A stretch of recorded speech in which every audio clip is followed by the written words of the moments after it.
Welcome. Happy Easter. It's the second Sunday of Easter in the Christian calendar. Easter goes 8 weeks up to Pentecost Sunday, and we're in the midst of a conversation called Witness that has to do with the witness of the church and the Holy Spirit in Acts to the resurrection of Jesus and how that kind of rolls out in the world and in the life of the church. The cave, that has been a theme, I guess, for me in COVID. Personally, I remember last April about this time talking about how I was going to go into the cave, which was my office, which is this little room in this big cavernous church building that has no windows in the room. And I was going to go into the cave and I was going to do my doctoral thesis. I was going to write that. And that COVID provided me an opportunity to kind of go into the cave. And so I did. I went into the cave. And I feel like it's not just for doc work for me personally. It's also, I don't know, on some levels, emotionally and existentially, COVID has felt like a cave for our family, even, especially in the months where we were kind of locked down and not in school. Felt like our family was in a cave. We were isolated, disconnected. The cave is a place of darkness. It's a place of uncertainty about what's next. And the anxiety that comes from that. And wondering if there's a way out of the cave and how long before we can get out of this dadgum cave.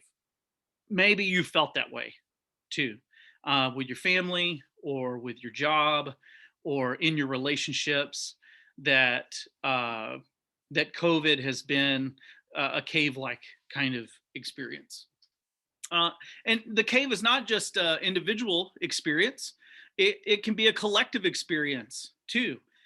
It feels like Storyline has been in a cave in COVID. We haven't been able to see each other as much. Many of us have had to draw back from our engagement with our neighbors and our friends around us in the neighborhood in ways that are different than pre-COVID. We have these weekly Zoom meetings, but sometimes it feels a bit like hibernation, right?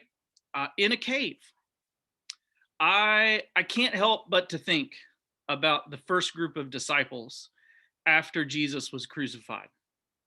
They went into their own cave, a house with locked doors.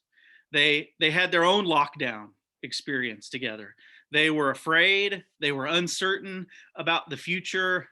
They didn't know what was coming next. But caves aren't all that bad. They're hard, they're dark, they're isolating, they're confusing, but they can also be formative. The uncertainty and the anxiety they surface reveals work to be done. There are opportunities in the cave. There are learnings to be had. Elijah ran and hid in a cave out of fear for his own life and ended up hearing the voice of God. Question for discussion.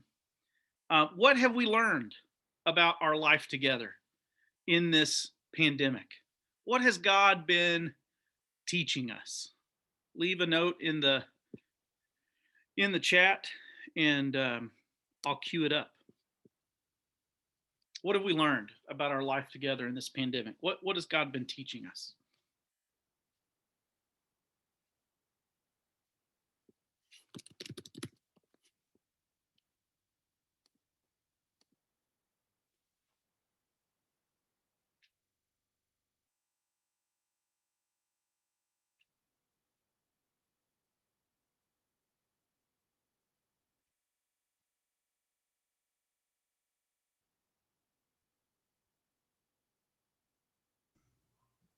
Me, I'm not near anything to type. Hey, talk to us, Jen. What COVID has... Say the question again. What have we learned about our life together in this pandemic? What has God been teaching us? that perhaps less can be more, that less can be meaningful, that, you know, the slowing down, simplifying is not necessarily worse. Yeah, there's been some forced sabbatical in this pandemic, some space to rest and to have respite that maybe we wouldn't have had otherwise. It's a great point. Who else? What are we learning?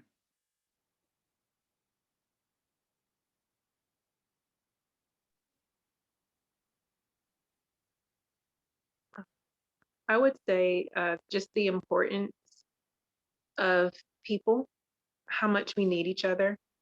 Um, family is so important, and it makes me think about my friends who are single, that just even more so how they need to feel engrafted. That is not just married people and that they have each other, or people with children, that single people need to feel embraced and loved. And I don't know, just the overall idea of just how much we've needed each other.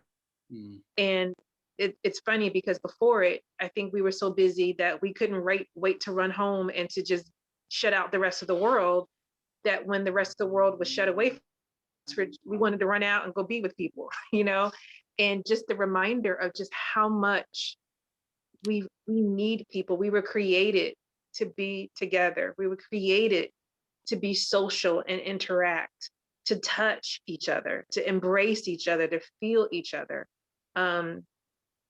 This whole experience has just been such a reminder of how much we need each other. Yes. I couldn't say it any better.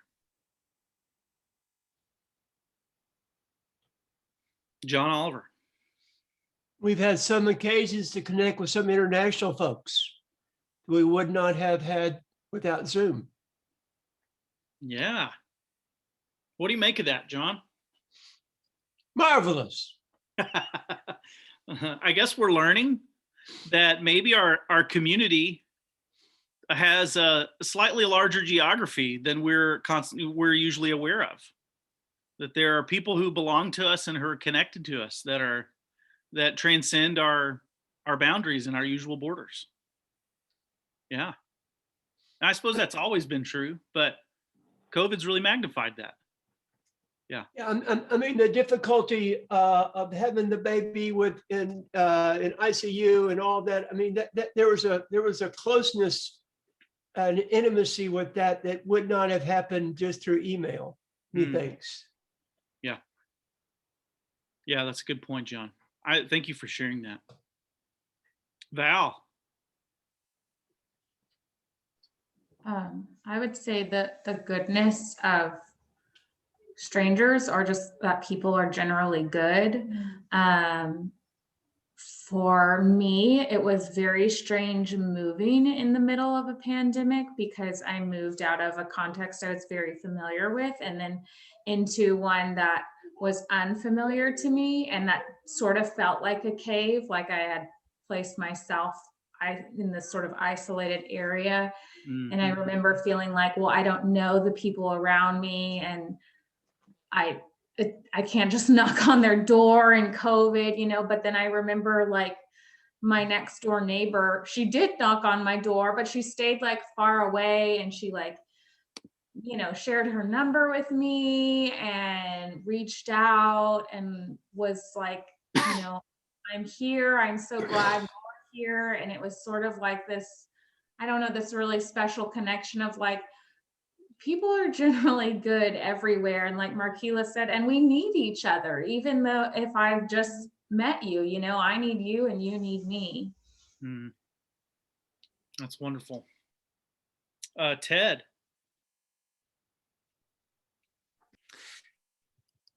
Yeah, this is the idea that the busyness and the fast pace of life you don't just automatically get a Sabbath from that by going into the cave. Mm. My experience has been that ever since we came here, that I have been just busy and have had just as many other things going on, that any slack time or spare time, or I don't know, any of the things that in my mind when we were outside and busy, I was kind of putting on. It's like, well, sometime I'll have time to focus on this. It'd be great to have space for this. You don't just get that by not going outside more. That follows you where you go, unless you're deliberate about it. Yeah. I imagine that the same virtual tech that allows us to connect in this way is what makes it possible to stay on all the time in the midst of a pandemic, through email and video. And there's work didn't cease to be there for lots of us in this pandemic. That's a good point. So yeah, maybe rest and respite still requires some intentionality, is what I hear you saying. Who's this? Jewy? Hi, Jewy. Scooch Hello. over and share.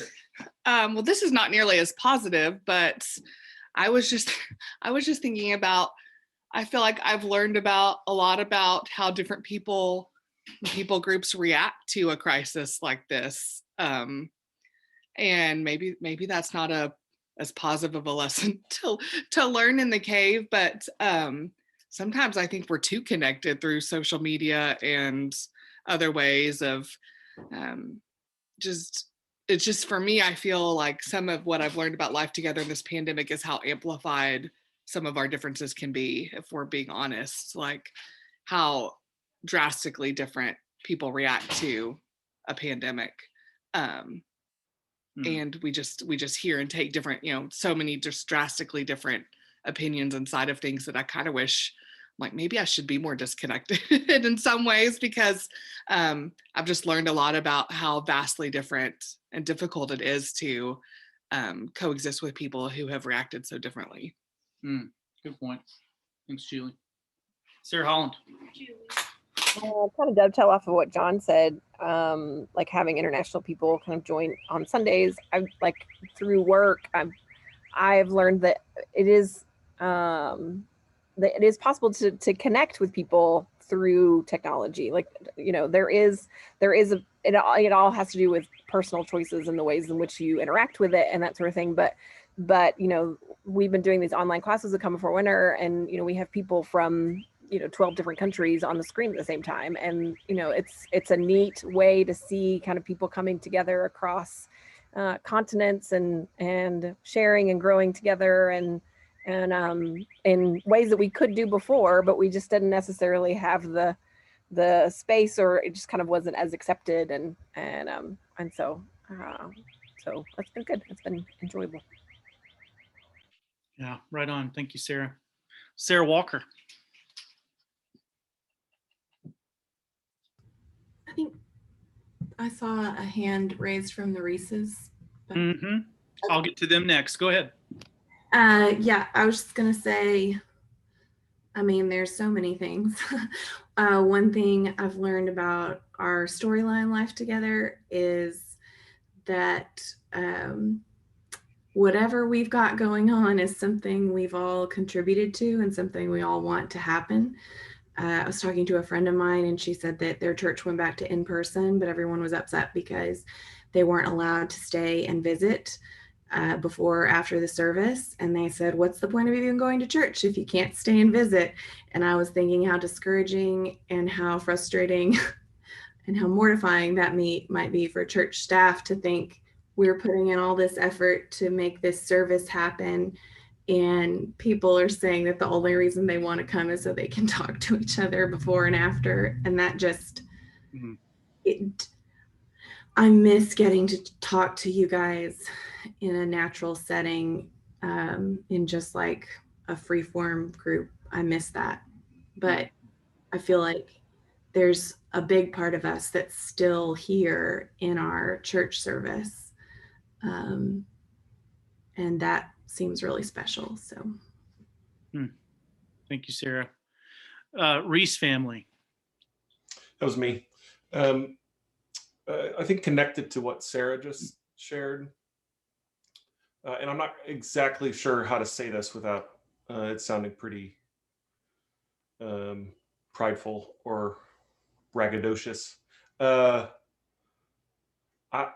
think for me, COVID has revealed that Storyline has something going as far as the ways in which it understands its life and connection to the world.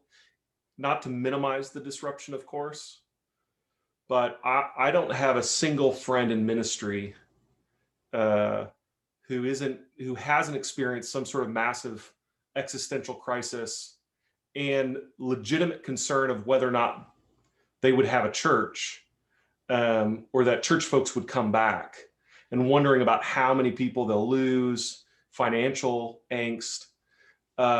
And I'm grateful for the life that we have that hasn't that hasn't really been a response.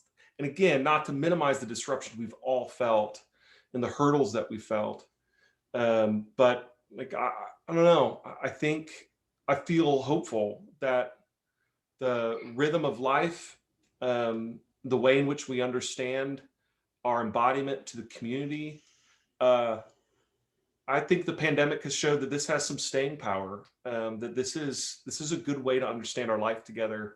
And I give thanks for that. Yeah.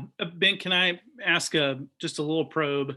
You said this is a good way of understanding our life together. What's the this when you say that? What do you have in mind? I think that Sunday mornings or gatherings aren't the primary expression of our life together, or we hope that they're not. We're moving towards that. That our local neighbors and our particular corners of the world are the primary interest for mission and connection. I think our rhythm of honesty allows us to navigate really hard things. So honesty both with our faith, how we're feeling or not feeling about God, honesty about social issues, honesty about the world.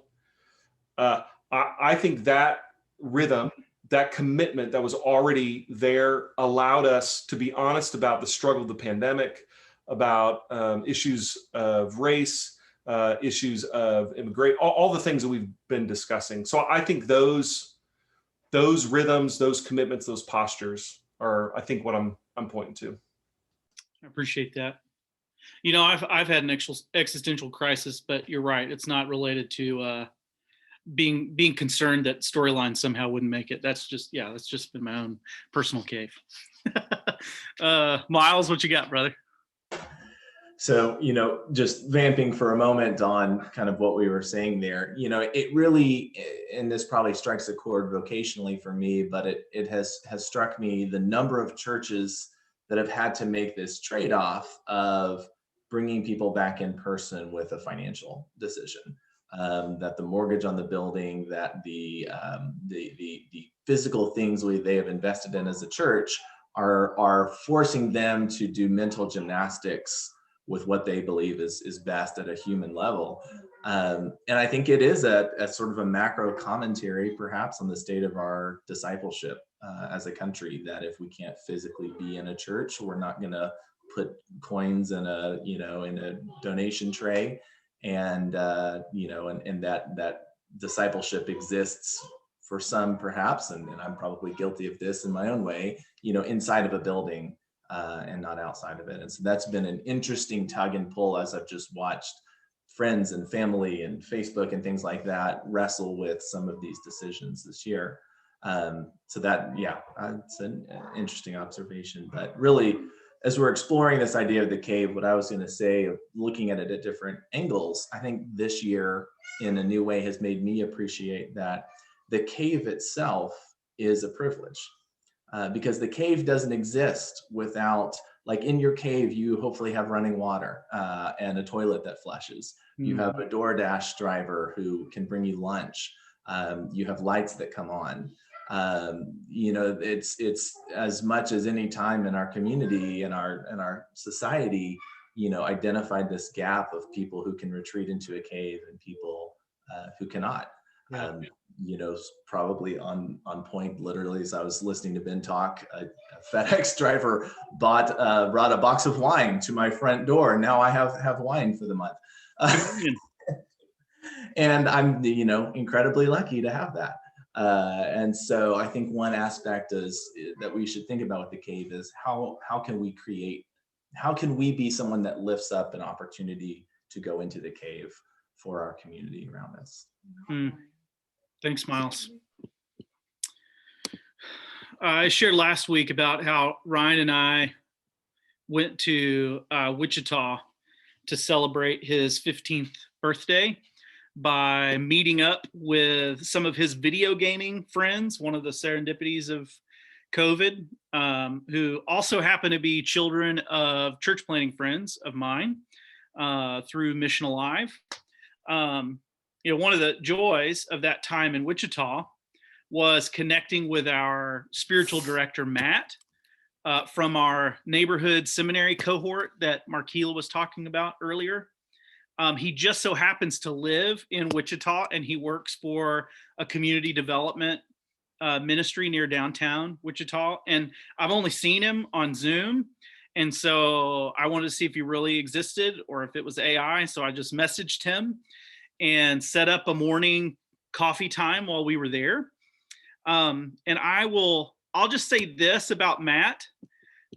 He is a contemplative ninja. His leadership has been one of my favorite things about Neighborhood Seminary. He is such a peaceful and reflective presence, and he's facilitated some amazing moments of spiritual connection for our storyline group in this course we're in. And he does it without saying very much, which is what's even more amazing to me. When I got to the coffee shop, I was a little disappointed to hear that Matt had invited the pastor of his church to join us.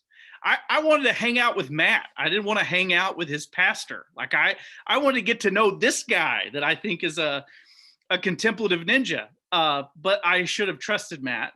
I mean, he is a ninja after all. My disappointment would quickly dissipate in light of the spiritual experience that I was about to have on the back patio of that coffee shop. The pastor's name is Ricardo. He is a towering Black man, and he leads a predominantly Black church in South Central Wichita that he started more than 20 years ago. We spent most of the time at coffee just hearing him share his story. His background as a basketball player and a musician, his calling into ministry and church planning, the adventures of the early days of their church finding places to meet. I could identify with that. Growing as a church, impacting the community, his role as the executive director of a nonprofit that helps kids prepare for college who might not otherwise go. Ricardo was animated. He was funny. His long arms and hands told his stories for him around that coffee table. And I asked him about his experience in the pandemic. And he became quiet and serious. And he started to share how difficult it had been for him.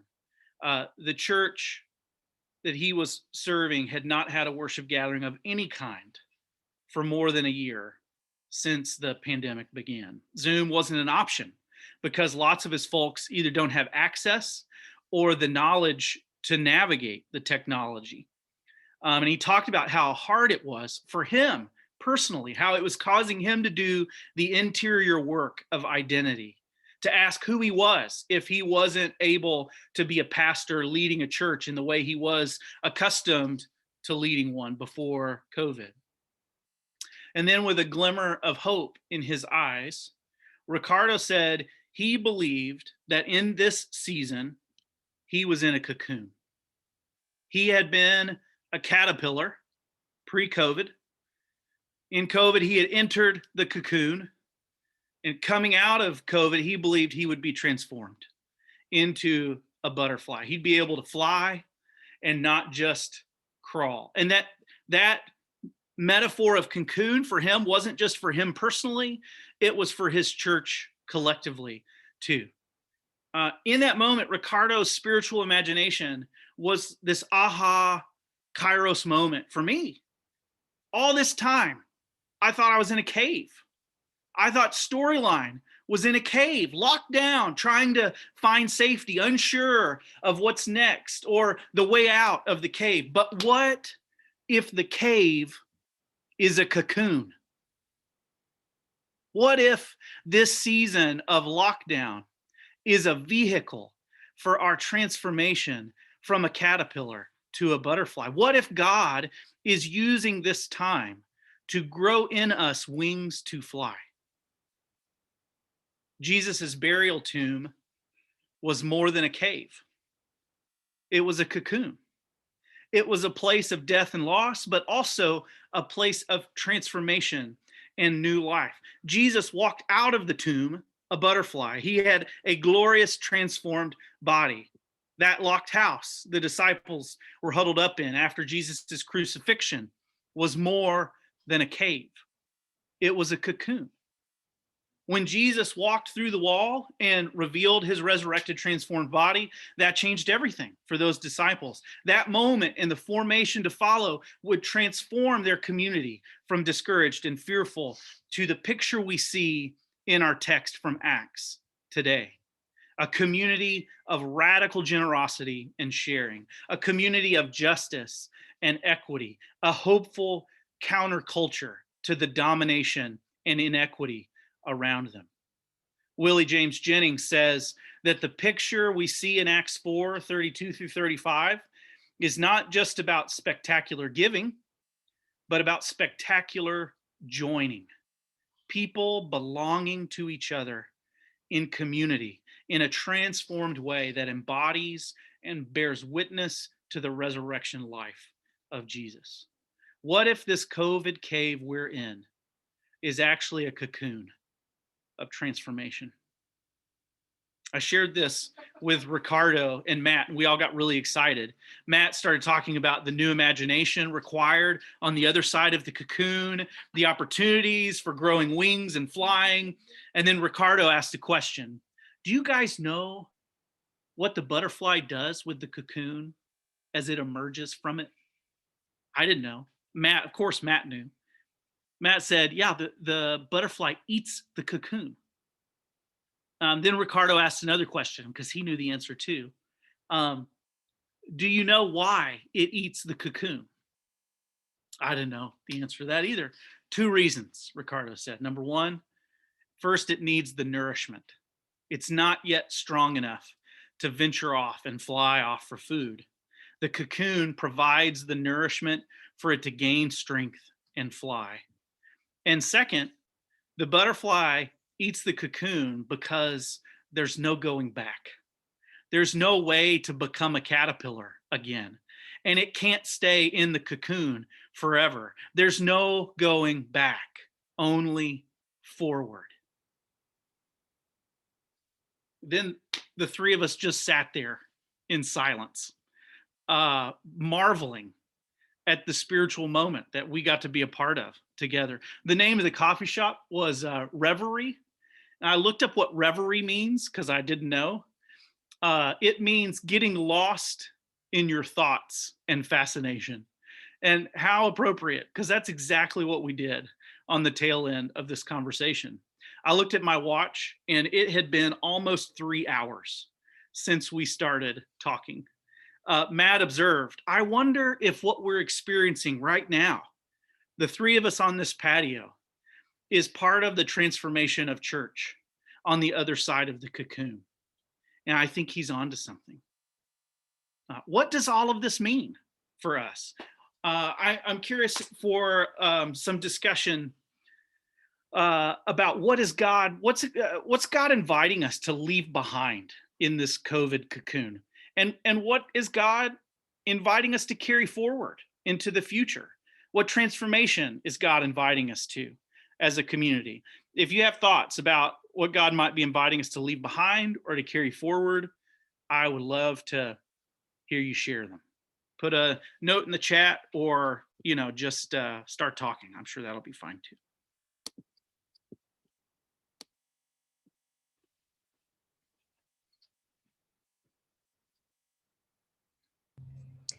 I really resonate with that idea, Charles, and I don't necessarily know exactly what it is that we're supposed to take forward or leave behind, but I just I've told you this before. I feel like we have been given this amazing kind of opportunity just to get off the hamster wheel for a year, and we're invited to reimagine what things can look like going forward. We don't just have to get right back on the wheel, and we have learned things, and so I'm excited to hear kind of people's thoughts. But I'm really just struck by this idea of not trying to go back exactly like it was, like taking in the lessons that we've learned and moving forward with them. Yeah, very good. Thank you, Sarah. Sarah Walker.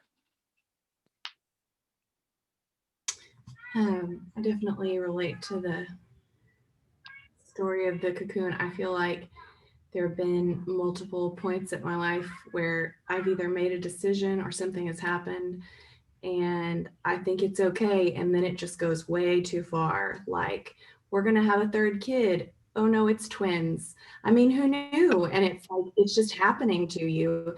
And I know that it sounds like a dream come true, but it felt very out of control and just very like, this is not what I chose. I did not choose this. This was not what I asked for. That I can give lots of examples of that in my life. And what I feel like always comes out on the other side is that thing that's hardest for me to grieve or to get over. That's the thing that God's having me let go of. Like, God's wanting me to let go of the idea of me being in control of everything that happens in my house, or let go of what I find my identity in. And I wonder, I don't know, when we're thinking about things looking forward, I wonder what it's been hardest for us to let go of during COVID. And I wonder if that's the thing that God's wanting us to let go of as we move forward. Thanks, Sarah. John O. Period. Yeah, I'm grateful for the hybrid setup on Sunday afternoons where I'm able to participate online with them offline. I think going forward, they'll be useful to both allow the international folks to participate, as well as people that are out of town on business or travel or ranching or whatever they're doing, to maintain connection and not let geography get in the way. That's a great point, John. Thank you. Anybody else? Yes, Markila. I think the idea of eating the cocoon resonates with me. It really does, because I think after yesterday and today, I am realizing that there's some things I just can't go back to. There's some ideas and some unacknowledged traditions that have just really embedded themselves in me that I didn't realize that that I had fully embraced, and I thought I let go. And even some of the discernment that we have gone through as an assembly, and just realizing you have got to let go of some things. You've got to eat that old cocoon. You've got to eat it and move forward. Find the nourishment you need to move forward and have a new imagination. And so I don't think I can do church the way I've done before. I don't think I can look at people the way I've looked at people before. I don't think I can look at ministry the way I did before. My role in ministry, my role in reaching people, and who do I reach and how do I reach them, all those things, I feel like in this season, God is transforming me, and I cannot go back. And regardless of what people may think of me or what they may, who doesn't accept me anymore, I have to walk into this newness of life and newness of perspective that God is drawing me into. And I feel an excitement about that. I just feel real excited about that. And I feel excited about ostracism too. You know, I feel excited about embracing the world in ways that I never have before, and extending love in ways I never imagined before, and eat a cocoon on the way out. Wow. Thank you, Markila. You're going to make a great butterfly. Reese family. Our dog's going crazy. We're pulling a Kellum household here. I think of, I hesitate to say this because when you're a hammer, everything's a nail, and this is my nail, but I think it's true. I think the way forward is deeply, deeply grounded in the contemplative life. And the storyline already has that in our DNA. We continue to develop that, but thinking about what it means to be a faithful presence, releasing our need to control the outcome, and even to predict what A, B, and C needs to look like so that we get to the outcome, but to continue to learn together what it means to be present to the person, the context, the thing that's right in front of us, trusting that God might show up, and letting go of all of the previous church addictions. I mean, Markila got me going. Learning to let go for the sake of that moment and what God might do in that moment. I think a part of the new beauty of our life together is going to be continue to lean in and develop and nurture those capacities of a contemplative posture, both individually and as a church community, with and for, on behalf of the sake of the world. Yeah. We're learning about this contemplative posture, which is rocking my world as a Enneagram 3 achiever performer guy that loves to at least have the illusion of controlling outcomes. But I love the way that Elaine Heath, who is one of our teachers, describes this posture in 4 steps, which is, Ben, it's just a way of saying exactly what Ben just said. Number 1, show up. Number 2, pay attention. Number 3, cooperate with what we see God doing. And number 4, release the outcomes. That's what it means for us to engage the world contemplatively. I just love that, and I think you're right. I think it's true, not just a coincidence that's the nail you hit, Ben, because that's the nail that's in front of us. Can I add one thing to that? I love it. The intersection of missional and contemplative is, where do you show up? So if we're always showing up at church, that's not like missional. Is, are we showing up in our neighborhoods? Are we showing up with our, friends around us? Or are we showing up in this one particular place doing this one particular thing? And I think that's like, the idea of being on mission is not to be busier or to do more or to accomplish more. It's to show up and pay attention in the places that are right in front of us and not in an artificial environment that we create. So